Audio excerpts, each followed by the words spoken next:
Hello, my name is Kathy, and today I'll be continuing the talk on the release stream. But before I do this, I wanted to let you know that because I have a great many videos now on many different topics, that I've decided to make several different video playlists so that it's easy to find the videos of greatest interest. So please check out my playlist page. Today we will begin the discussion on dream objects to help you more fully analyze your main release stream themes, continuing with drugs, including cigarettes and alcohol. Remember that one of the hallmarks to help you determine if your dream is a release stream or not is the fact that there's usually some very strange feature to a release stream, like a unicorn suddenly making an appearance, or a bicycle that turns into a truck, or some totally unusual situation occurring. People at some point in their lives will have a dream or two about substances that we use inappropriately. Cigarette smokers will dream of cigarettes. Alcoholics will dream of alcohol. And drug users will dream of the drugs of their choice. People who live with those who abuse these substances also tend to dream about the substances. The dreams can show cravings and falling off the wagon, where you suddenly partake of something you have given up, or, in a very lucky circumstances, the dream may motivate the dreamer to give up the habit once and for all, or may encourage the dreamer to start working on getting its use under control. Frequently, the emotional color and the action of the dream describe in metaphoric terms the emotional habits that lead one to maintain a destructive habit.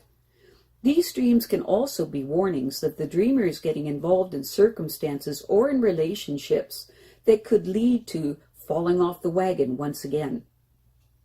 Less frequently, people who do not have a particular problem with a substance will dream of it as a metaphor for unhealthy ways of relating to others or to themselves.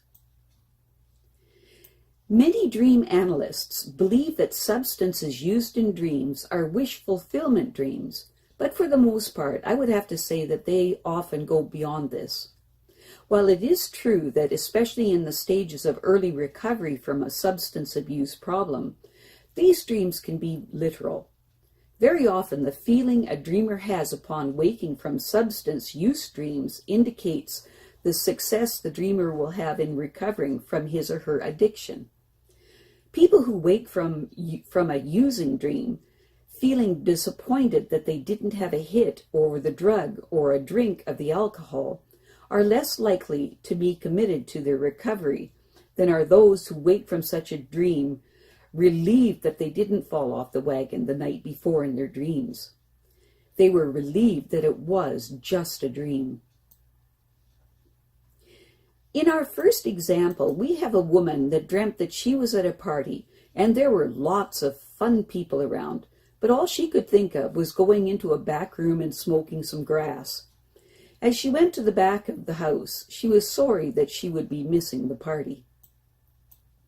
When the woman analyzed her dream, she asked herself what grass was and why humans smoked it, as if she were describing it to someone who knew nothing about it.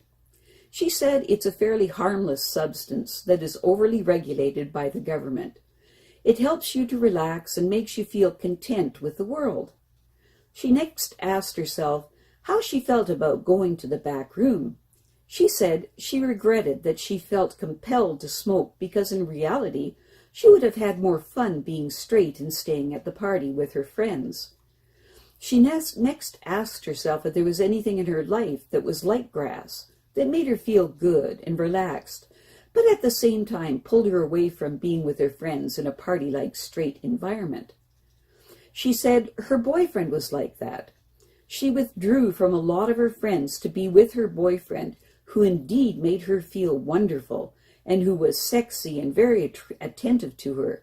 But she also thought she was giving up a lot of her life to be with him, since he was not a very gregarious person.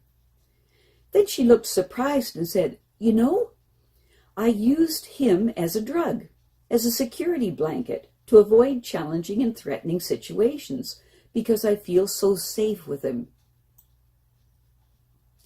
To help you analyze your dreams, object or drugs, cigarettes and alcohol, ask yourself these questions. 1. Describe the drug in your dream as if you were describing it to someone who knew nothing about it. 2. If you use it, why do you? And how does it make you feel? 3. Describe the dream context in which this drug appears. 4.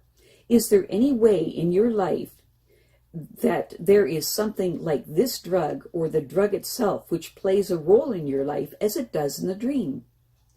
5. How do you feel about the drug in your dream? 6. How do you feel about it when you are awake? If the drug seems more dangerous to you while dreaming than while awake, consider the possibility that you are at a greater risk for damaging yourself or your life by using this drug than you may realize. 7. How do you feel when you wake from a dream in which you are using the drug? Do you awake relieved that it was only a dream and you aren't actually using it? Or do you awaken disappointed that it wasn't the real thing and crave it during the day? I have a great many videos now on many different topics, and so I've decided to make several different video playlists so that it's easier to find the videos of greatest interest. So please check out my playlist page. Well, that's it for now. To stay up to date with my latest videos, make sure to subscribe to this free YouTube channel by clicking the red subscribe button right below this video. Take care.